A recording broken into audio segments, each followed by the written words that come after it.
Aliveforms JavaScript API is very useful. In this tutorial, we'll use JavaScript to change photo of option. Have a look at this poll. On result, we require Superman photo facing other side. In this tutorial, we are going to use option photo API of Aliveforms.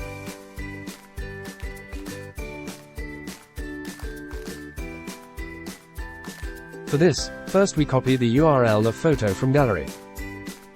Next, we create a local logic unit.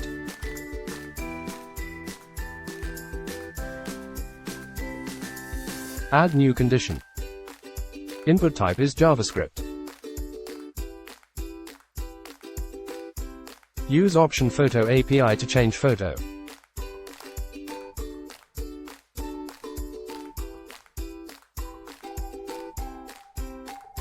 Apply on the form.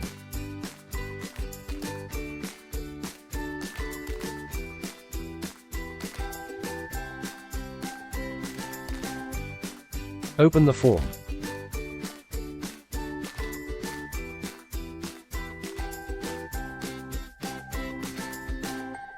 Thank you for watching. Visit aliveforms.com and create your account. Peace.